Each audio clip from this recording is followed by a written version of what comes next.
श्री सीतारामचंद्राभ्यां नमः। श्रीमद् वाल्मीकि रामायण बालकांडम एकादशः सर्गा श्लोक 12 से 23 तक। स त्वं पुरुषशार्दूल समानय स सत्कृतं स्वमेव महाराज गत्वा सबलवाहन। अर्थात पुरुष सिंह महाराज, इसलिए आप स्वयं ही सेना और सवारियों के साथ अंग देश में जाकर मुनि कुमार ऋष्यशृंग को सत्कार पूर्वक यहाँ ले आइए। सुमंत्रस्य वचः श्रुत्वा हृष्टो दशरथो अभवत्। अनुमान्य वसिष्ठं च सूतवाक्यं निशाम्य च शान्तः पुरः सः मात्यः प्रेययो यत्र स द्विजः। अर्थात सुमंत्र के वचन सुनकर राजा दशरथ को बड़ा हर्ष हुआ। उन्होंने वशिष्ठ जी को भी सुमंत्र की बातें सुनाई और उनकी आज्ञा लेकर रनिवास की रानियों और मंत्रियों के साथ अंग देश के लिए प्रस्थान किया, जहाँ विप्रवर ऋष्यशृंग निवास करते थे। वनानि सरितश्चैव व्यतिक्रम्य शने शने अभिचक्राम तं देशं यत्र वै मुनिपुंगवः। अर्थात मार्ग में अनेकानेक वनों और नदियों को पार करके वे धीरे धीरे उस देश में जा पहुँचे जहाँ मुनिवर ऋष्यशृंग विराजमान थे।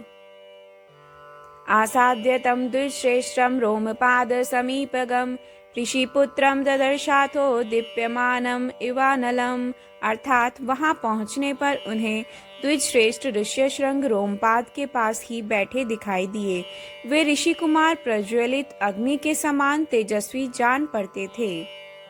ततो राजा यथा योग्यं पूजाम चक्रे विशेषतः सखीत्वात् तस्य वैराग्यः प्रहष्टेनान्तरात्मना रोमपादेन चाख्यातं ऋषि पुत्राय धीमते सख्यं संबंधकं चैव तदा तं प्रत्यपूज्यत।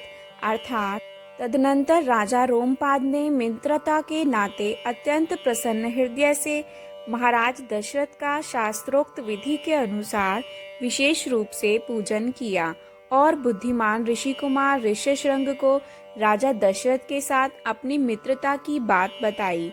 उस पर उन्होंने भी राजा का सम्मान किया।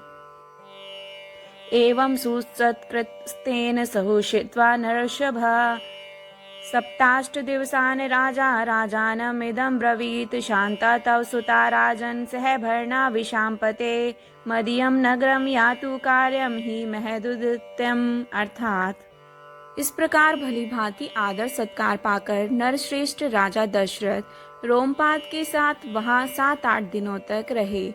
इसके बाद वे अंगराज से बोले, प्रजापालक नरेश, तुम्हारी पुत्री शांता अपने पति के साथ मेरे नगर में पदार्पण करे, क्योंकि वहां एक महान आवश्यक कार्य उपस्थित हुआ है। तथेति राजा संश्रुत्य गमनं तस्य धीमतः उवाच वचनं विप्रं गच्छ त्वं सह भार्यया। ऋषिपुत्रः प्रतिश्रुत्य तथेत्याह नृपं तदा। अर्थात राजा रोमपाद ने बहुत अच्छा कहकर उन बुद्धिमान ऋषि का जाना स्वीकार कर लिया और ऋष्यशृंग से कहा, विप्रवर, आप शांता के साथ महाराज दशरथ के यहाँ जाइए। राजा की आज्ञा पाकर उन ऋषि पुत्र ने तथास्तु कहकर राजा दशरथ को अपने चलने की स्वीकृति दे दी।